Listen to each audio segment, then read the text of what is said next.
أيها المستمعون الكرام، أحييكم بأزكى تحية طيبة من عند العزيز الجبار، ألا وهي السلام عليكم ورحمة الله وبركاته. إن الحمد لله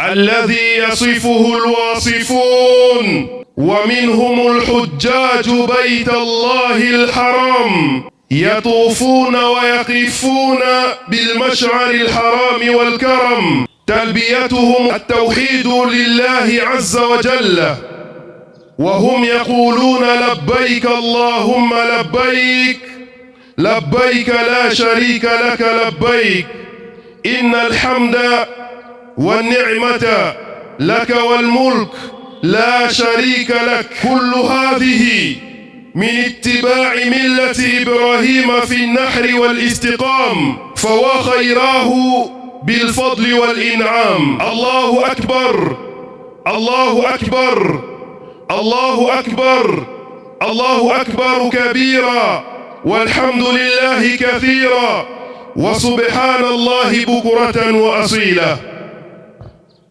أوصي نفسي وإياكم بتقوى الله عز وجل، واعلموا أن في تقواه صلاح الدارين، فقد أفلح من اتقاه وقد خاب من عصاه سبحانه وتعالى. Ni haki waja wa Allah tuanze kumsifu na kumshukuru Allah tabaraka wa taala, Bwana wa mabwana, mfalme wa wafalme, mwenye nguvu na shani. Ni yeye Allah subhanahu wa ta'ala ambaye anasifiwa na kila mwenye kumsifu. Allah subhanahu wa ta'ala kwa siku ya leo, kuanzia tarehe 1 ya Dhulhijja mpaka siku ya leo, anasifiwa na wengi katika mahujaji waliokwenda katika mji wa Maka kwenda kuitembelea nyumba ya Mwenyezi Mungu iliyotukufu kabisa. Ndugu zangu Islam, Allah kasifiwa na viumbe vyote kutokamana na utukufu wake na kutokamana pia kwa siku ya leo kupitia mila ya Nabii Ibrahim alayhi salam, ambaye tunaifuata sote umma mzima baada ya kuhusiwa na mtume wetu Muhammad sallallahu alayhi wasallam, pale Allah alipomwambia qul sadaqa Allah fattabi' millata Ibrahima hanifa wama kana minal mushrikin. Sema, anasema kweli Allah subhanahu wa ta'ala, uifate mila ya Ibrahim, ambaye Ibrahim hakuwa miongoni mwa washirikina, hakuwa miongoni mwa wanaoabudu kinyume cha Allah subhanahu wa ta'ala. Allahu akbar, tunamtukuza Allah. Mwenyezi Mungu ni mkubwa. Allahu akbar, Mwenyezi Mungu ni mkubwa. Allahu akbar, Mwenyezi Mungu ni mkubwa. Mwenyezi Mungu ni mkubwa. Kwa siku ya leo tunaifuata mila ya Nabii Ibrahim, ambaye Ibrahim alayhi salam Allah subhanahu wa ta'ala kamsifu sehemu nyingi sana katika Qur'ani, na alikuwa ni nabii wa Allah subhanahu wa ta'ala, na tena alikuwa ni mtume, mpaka akasifiwa katika vitabu vyote vya dini. Qur'ani imemsifu Nabii Ibrahim alayhi salam. Biblia, vitabu vyote duniani vyote vimemsifu Nabii Ibrahim, na ndio maana Allah subhanahu wa ta'ala kampatia cheo cha Al-Khalil, rafiki wa Mwenyezi Mungu subhanahu wa ta'ala. Ukienda kwa wenzetu wasiokuwa Waislamu wanamuita ni baba wa imani. Ndugu zangu Islam, kwa nini tumzungumzie Ibrahim kwa siku ya leo? Amma mawdu'atu khutbatina al-yawma, mawaidha ya khutba yetu ya leo, khutba ya Eid ambayo ni Eidul Adha, Eid ya kuchinja. Siku ya leo tutazungumza mada inayosema kwa nini Allah subhanahu wa ta'ala aliamua kuleta fidia ili Ibrahim asiweze kumchinja mtoto wake. Kwa nini Allah akafanya hivi? Ndugu zangu Waislamu, kwanza kabisa ni wakumbusheni ya kwamba swala zima la Ibrahim kutaka kumchinja mtoto wake ilikuwa ni asubuhi. Anaamka asubuhi kama ilivyokuwa leo. Alipoamka asubuhi, Nabii Ibrahim akamfuata mtoto wake Ismail, akamwambia, ambaye Ismail ndiye mtoto wake, alikuwa kwa huo wakati mtoto wake wa pekee. Alikuwa amemzaa tayari, ameshakuwa uzeeni, lakini akamzaa mtoto ambaye ni Ismail. Baada ya kuishi miaka mingi sana, ametaabika, anamtafuta mtoto. Kila siku analia kwa Allah, anamwambia Allah, Rabbi habli minas salihin, Mola wangu nipatie zawadi ya kumpata mtoto mwema. Allah subhanahu wa ta'ala akambashiria bighulamin halim, akampatia na kumbashiria kuwa atazaa mtoto. Sikiliza, kisha Allah akamwita yule mtoto kwamba atakuwa ni mtoto mpole. Kwa nini Allah alisema ni mtoto mpole, bighulamin halim? Ni kwa sababu binti Ibrahim aliamka asubuhi, kama usubuhi wa leo siku ya Eidul Adha. Akaamka asubuhi, anamfuata mtoto wake Ismail, anamwambia kwamba, ewe mwanangu, ya bunayya, ewe kitoto changu kidogo. Hakumuita ya ibni, ewe mtoto wangu, bali alimuita ya bunayya, ewe kitoto changu kidogo. Ismail kwa huo wakati alikuwa bado ana miaka midogo sana, kama vile tunaweza tukapimia miaka 10, bado anaeneza miaka 10, kwa sababu anamuita ya bunayya, ewe kitoto changu. Inni ara fil manami anni adhbahuka fanzuru madha tara, hakika mtoto wangu mimi nililota usiku ya kwamba mimi nakuchinja, ni kama kwamba mimi nakuchinja. Anni adhbahuka, yani Ismail ambaye ni kijana mdogo, bado hajakomaa, hajabaligh. Allah anasema falamma balagha ma'ahu sa'ya qala ya bunayya, alipoeneza hii miaka ya kuanza kwenda na kurudi, baba yake ambaye ni Ibrahim alimfuata akamwambia, ewe kitoto changu, ewe mtoto wangu mdogo sana, inni ara fil manami anni adhbahuka, mimi nimeota katika ndoto yangu kwamba nakuchinja. Fanzur madha tara, sikiliza uslubu wa Qur'ani. Allah anasema ya kwamba Ibrahim alipomwambia mtoto wake Ismaili ya kwamba mimi nimeota kama kwamba nakuchinja, ingelikuwa kwa tafsiri ya kibinadamu. Mwanadamu wa kawaida, wewe uamke asubuhi, umfate mtoto wako, umwambie kama mimi nimeota na kuchinja, nimeota na kupiga risasi, mfano, nimeota na kupiga mti kichwani, ni mfano natoa. Unamwambia mtoto wako mdogo hivyo, ambaye ni bikruka, ni mtoto wako mmoja wa pekee ambaye hauna wawili, kisha unakuja kumwambia neno ya hivyo, yule mtoto atakushikilia kama vile nani? Si atakuona kama vile baba, vipi? Mbona ni kama vile anataka kunitoa kafara? Mbona ni kama vile huyu baba kufurahi kuzalika kwangu? Sasa Ibrahim anakuja kumwambia mtoto wake, tazama sasa, yeye Ibrahim medamu ni nabii wa Allah, amemzaa pia mtoto ambaye Allah anamsifu bighulamin halim, mtoto mpole. Huyu mtoto hakumwamakia baba yake, hakumtukana baba yake na kumwambia baba huko mwenda wazimu. Vipi unaweza ukaota mambo ya kusema kwamba unanichinja na unakuja kuniambia? Hakumwambia hayo, bali Ibrahimu alipomwambia mtoto wake, fanzur madha tara, tazama unaonaje, vipi tushauriane, unasemaje, je tutekeleze hii amri? Mtoto mdogo sana, ambaye bado hajabaligh, angali mdogo sana, alimwambia baba yake ya kwamba ya abati if'al ma tu'mar satajiduni insha Allah min as-sabirin. Baba, usitizame huku na huku, medam ni amri kutoka kwa Allah subhanahu wa ta'ala, basi tekeleza, kwa sababu nabii akiota kitu bimaana ni wahi kutoka kwa Mungu wake, amefunuliwa na Mwenyezi Mungu subhanahu wa ta'ala, na endapo Mwenyezi Mungu atakuwa amemfunulia jambo lolote lile, basi ni lazima kwake kuweza kuitekeleza. Akamwambia baba yake wazi, bila siri wala kuchunga eti kumwambia subiri kwanza nitajiwaza, nitajifikiria baba yangu. Mtoto alitoa majibu makali kabisa, akamwambia baba yake, ewe baba, tekeleza, medamu ni amri ya Allah, tekeleza, utanikuta niko huko mbele nikisubiri mbele ya Allah subhanahu wa ta'ala.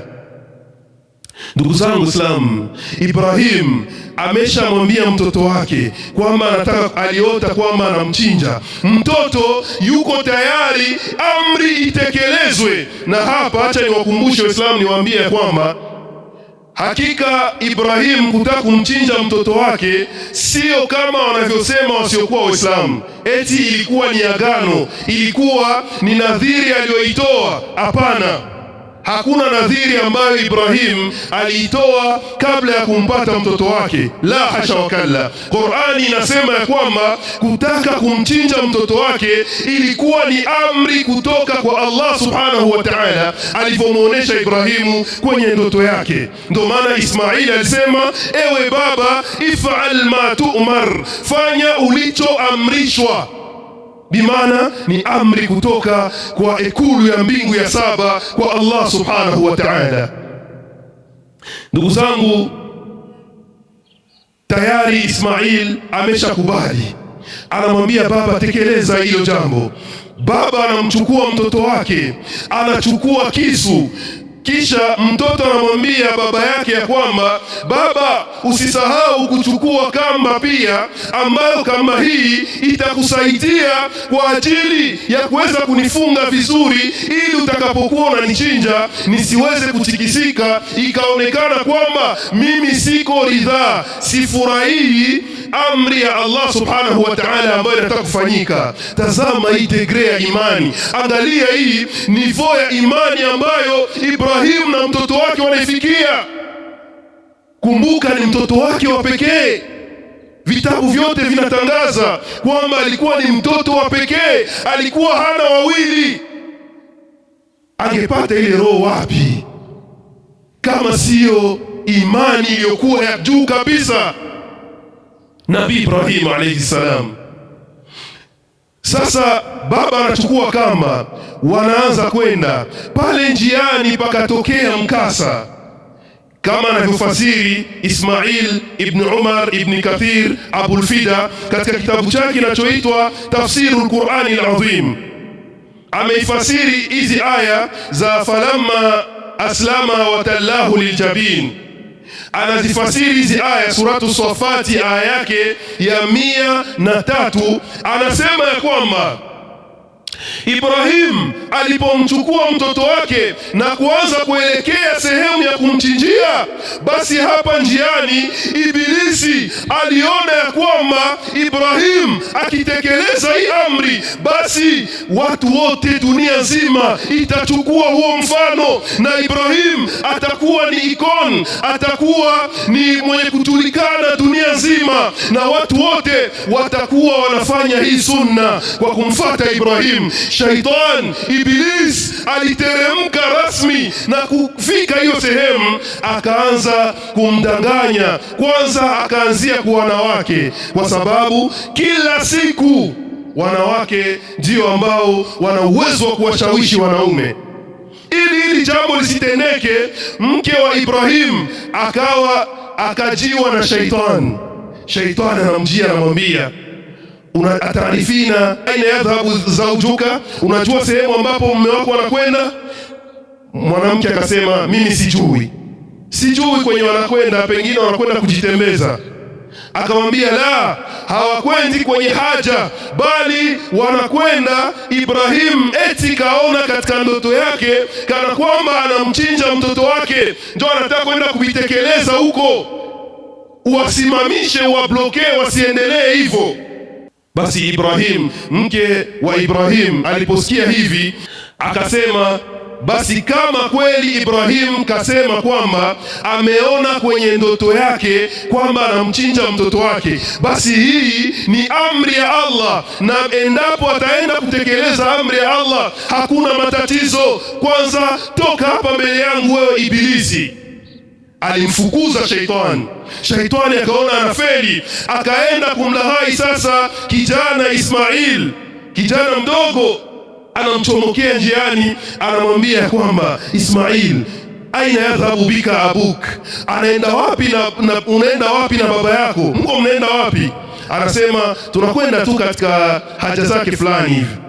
Akamwambia sio kwenye haja zake fulani, hapana, bali mnakwenda eti anakwenda kukuchinja, kwa sababu aliona ndani ya ndoto yake kwamba anakuchinja, ndo anataka kuvitekeleza.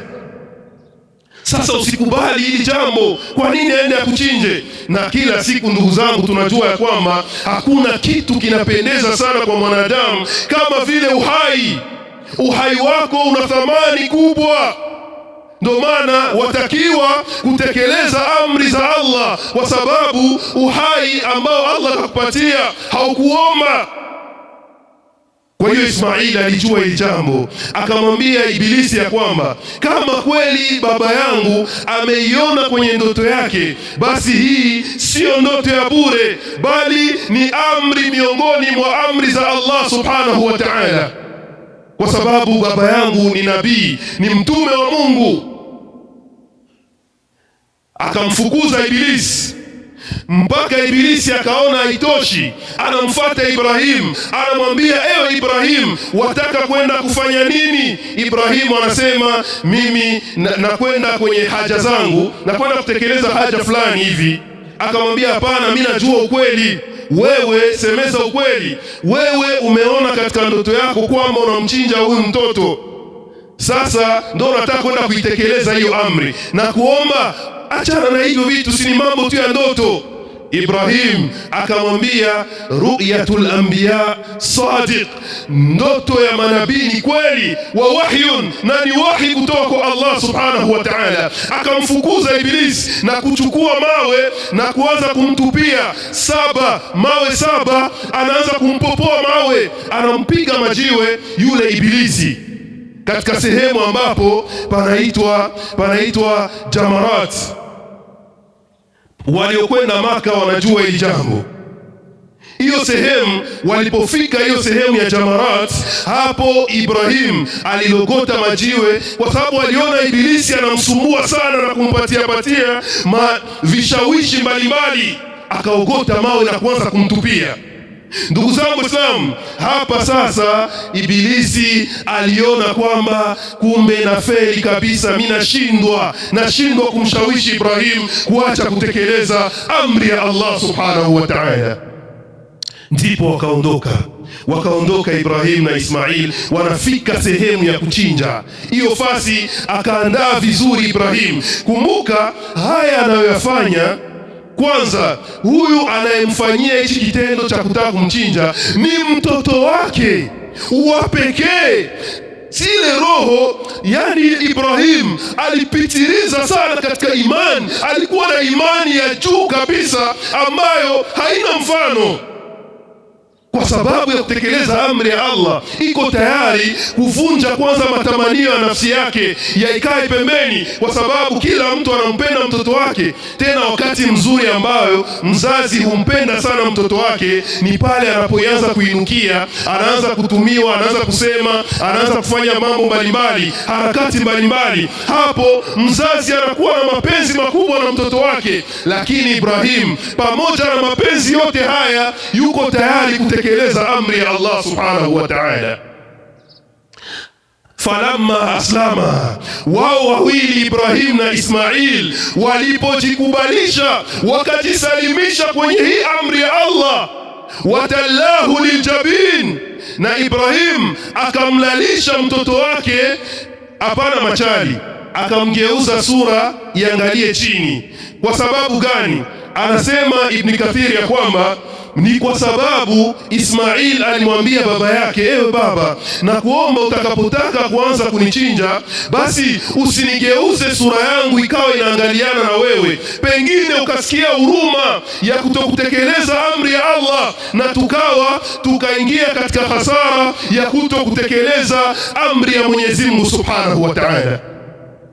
Ndio maana nakuomba unigeuze uso wangu iangalie chini, unichinje kinyume ili usipate huo uchungu. Tizama mtoto huyu, mtoto naye tumtazame kwanza kwa jicho la pili. Je, huyu mtoto ni mtoto wa kawaida? La, si mtoto wa kawaida. Bighulamin halim, ni mtoto mpole sana, ambaye upole wake unasifiwa na muumba wake. Anakubali jambo la Allah lifanyike bila wasiwasi. Anamwambia baba, tekeleza, wala mimi sina wasiwasi, utanikuta mbele ya Allah, niko katika hali ya kusubiri. Anamgeuza, anachukua kisu chake, anamwambia baba, na kuomba pia uinoe kisu chako vizuri. Baada ya kukinoa kikiwe na makali kabisa, ili ukipitisha tu kwenye shingo yangu tayari niwe nimesha kabidhi roho yangu kwa Allah Subhanahu wa Ta'ala.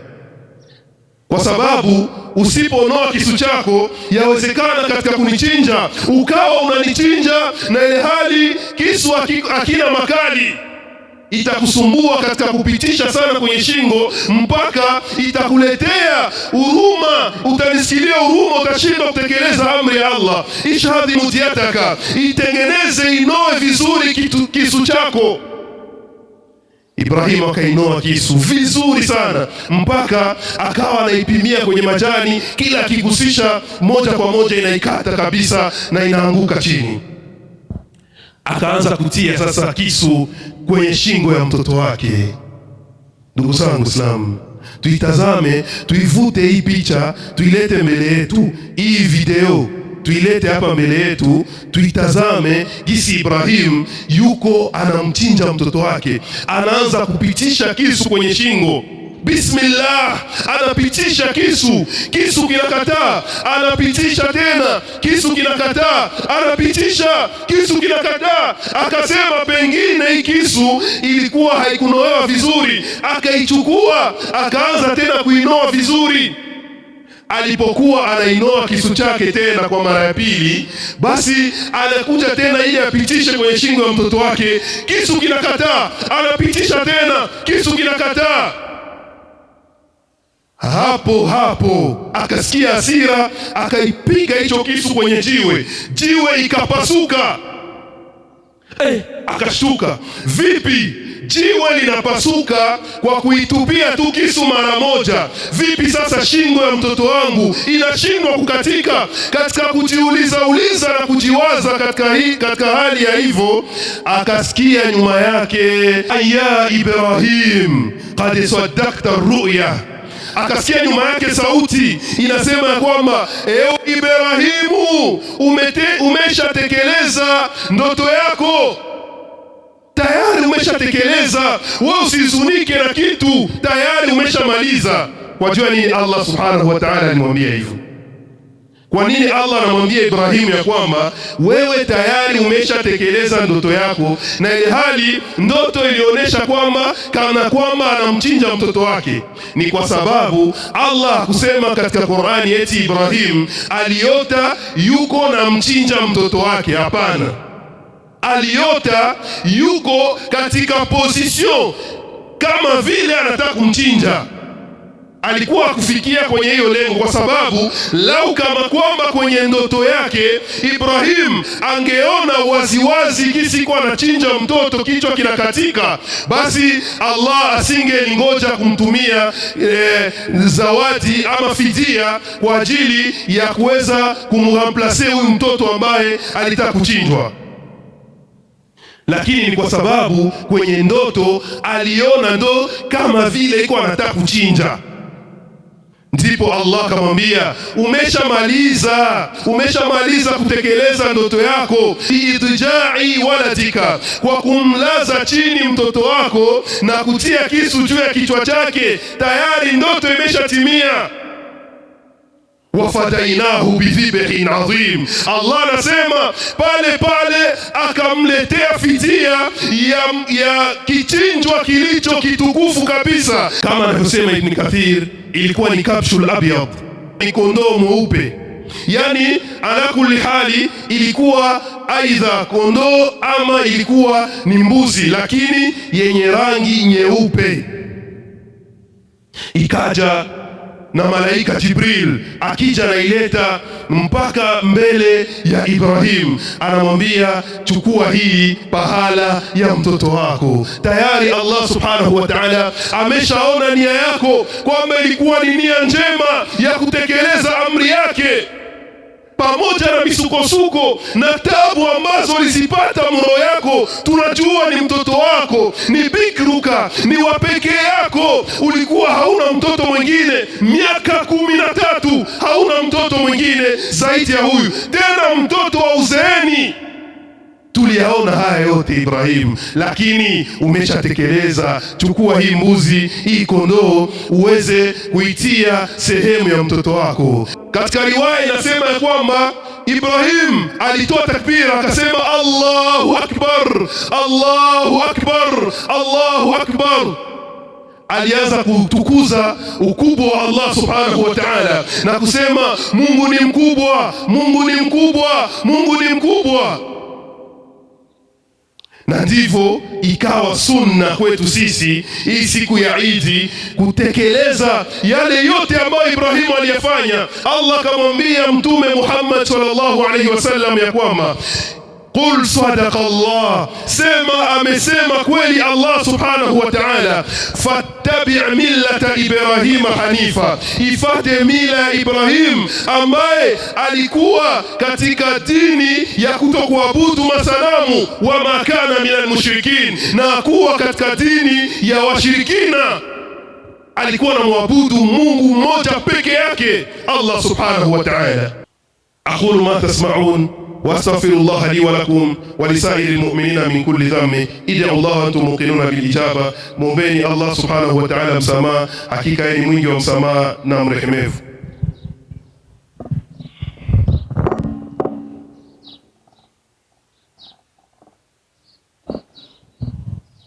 Bismillah, alhamdulillah, wassalatu wassalamu ala rasulillah وعلى آله وأصحابه ومن والاه، وبعد.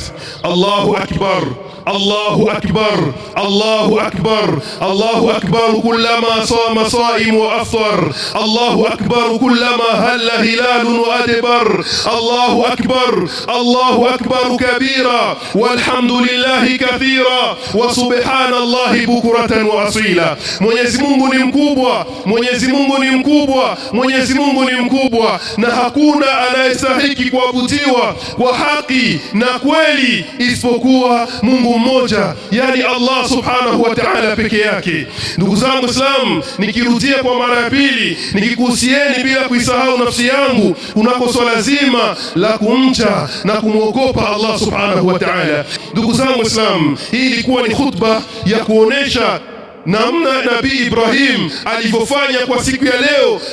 Alikuwa tayari kumchinja mtoto wake kwa ajili ya Allah subhanahu wa ta'ala. Kwa hiyo kwetu sisi imekuwa sunna kila siku ya Idi ambayo inafanana na siku ambayo Ibrahim alitaka kumtoa mtoto wake kwa ajili ya Mungu, basi hiyo siku lazima na sisi tuweze kuifuata hiyo sunna kwa kuchinja. Ndugu zangu Islam, tuchinje minyama ya aina 4. Mnyama wa kwanza kama tutawezeshwa, lakini huku kwetu hazipo, ngamia inachinjwa kwa siku ya Idi. Ya pili, kama una uwezo chinja ngombe yako, na ngombe na ngamia hutolewa kwa watu wa 7, wanaweza wakachangia kwa kuiuza, kwa kuinunua ili waweze kuchinja, na thawabu watazipata wote wa 7. Yani isipite watu wa 7, yani 7 ndio mwisho. Kuhusikana na mbuzi pia, Mbuzi mtu mmoja ndo anaitoa, hawachangii watu wawili mbuzi moja. Ni mbuzi moja kwa mtu mmoja ndiye ambaye anayechinja kwa ajili ya Allah subhanahu wa ta'ala kwa siku hii ya udhuhia na ayamu tashrik. Na kondoo pia ni hivyo hivyo. Alafu ina miaka ambayo lazima tuweze kuiheshimu, miaka ambayo ngamia inastahili kuchinjwa ndani yake miaka 5, lakini ngombe ni miaka 2. Ngombe ya miaka 2 ndio inachinjwa. Usiende kuchagua kangombe ka kitoto kisha unasema kwamba aka ndio kinataka kuchinja kwa ajili ya Allah subhanahu wa ta'ala. Kwa siku ya Eid ambayo ni ayamu tashriki, pia lazima kuchinjwe ngombe ambayo imeshaeneza miaka 2. Kuhusu mbuzi ni mwaka mmoja. Mbuzi ya mwaka mmoja ndio inachinjwa, hapana chini ya pale. Ni kondoo peke yake ndio inaruhusiwa kuchinjwa kwenye miezi 6, lakini sio mbuzi. Mbuzi ni mwaka mmoja, kisha iwe mbuzi yenye siha nzuri, isiwe mbuzi ambayo tayari imeshazofika, inagonjwa, ina upofu, ni ya kilema. Bila vya hivyo hapana, haijuzu kuweza kuchinja kwa siku ya leo, siku ya Eid. Unapochinja, tunamaliza tunasema ya kwamba unapochinja mnyama wako ugawe katika sehemu 3. Sehemu ya kwanza kwa ajili ya watu wako wa nyumbani, wana haki juu yako, lazima wakule hiyo nyama. Watu wa aina ya pili ni uwapatie majirani. Jirani yako si mpaka au Muislamu, hapana. Mpatie jirani yako hata kama si Muislamu, mpatie, kwa sababu leo ni siku ya fete kubwa kabisa, ni sherehe kubwa kabisa dunia nzima, kwa sababu ya kuikumbuka kitendo cha Nabii Ibrahim alayhi salam. Kwa hiyo lazima tuwapatie majirani wetu, nao pia washerehekee pamoja na sisi. Mtu wa aina ya 3 ni maskini asiyejiweza. Anaweza kuwa si jirani yako, lakini unajua anaishi sehemu fulani, hajiwezi, hana uwezo wa kuchinja kwa siku ya leo, wala ya kufurahi ya kula nyama siku ya leo. Basi ni juu yako wewe, kama vile ndugu yake Muislamu, umfikirie naye utakapochinja parti fulani, uiweke kwa ajili yake, umtumie naye ili aweze kuikula. Na Eid inamaliza nikisema ni siku 4. Leo siku ya Eid ndio siku ya kwanza, kisha baada ya Eid muhesabie siku zingine 3.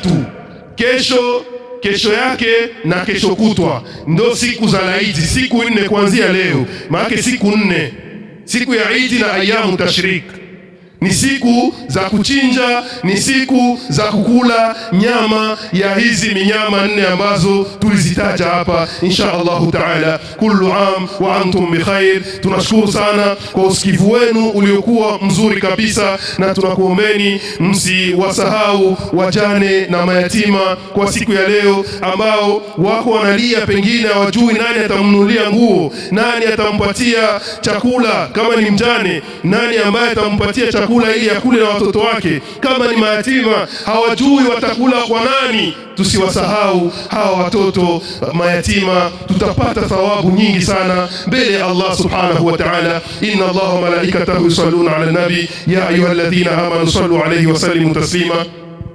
فيكفي أن تقول اللهم صل على محمد وعلى آل محمد كما صليت على إبراهيم وعلى آل إبراهيم، وبارك على محمد وعلى آل محمد في العالمين إنك حميد مجيد. وارض اللهم عن الخلفاء الراشدين منهم أبو بكر الصديق وعمر بن الخطاب وعثمان بن عفان وعلي بن أبي طالب وبقية من أصحاب رسول الله الذين ما ذكرناهم رضي الله تعالى عليهم أجمعين إلى يوم الدين. اللهم أعز الإسلام والمسلمين وانصر عبادك الموحدين في الدين. اللهم ربنا اغفر لنا ذنوبنا جميعا وإسرافنا في أمرنا وثبت أقدامنا وانصرنا على القوم الكافرين. اللهم ربنا لا تدع لنا ذنبا اليوم إلا غفرته ولا هما إلا فرجته ولا حاجة من حوائج الدنيا والآخرة إلا قضيتها يا أرحم الراحمين، وإنك على كل شيء قدير. اللهم يسر لنا عيدنا اليوم، اللهم يسر لنا عيدنا اليوم برحمتك يا أرحم الراحمين. اللهم إننا نسألك أن تقبل a'malana. Ewe Allah, tunakuomba ukubali matendo yetu. Ewe Allah, utujalie tupate namna ya kufetea siku ya leo ambayo ni siku ya furaha. Ewe Allah, tupatie imani hata kama haitofikia imani ya Nabii Ibrahim, lakini utupatie imani ya kuogopa wewe Allah, birahmatika ya arhamar rahimin, kwa huruma yako wewe mwenye huruma, na utujalie tuwe wenye kufuata sunna ya mtume wetu Muhammad sallallahu alaihi wasallam katika kila tunachokifanya katika maisha yetu, birahmatika ya arhamar rahimin. Ewe Allah, utujalie kwa siku ya leo tusiwe wenye kushawishika na kula visivyokuwa vya halali. Ewe Allah, utujalie utuepushe na kukula vyakula vya haramu siku ya leo ya rabbal alamin, birahmatika ya arhamar rahimin, wa innaka ala kulli shay'in qadir. Wa sallallahu ala khayr khalqihi nur sayyidina Mustafa Muhammad, walhamdulillahi rabbil alamin. Kullu aam wa antum bi khair. Wassalamu alaykum wa rahmatullahi wa barakatuh.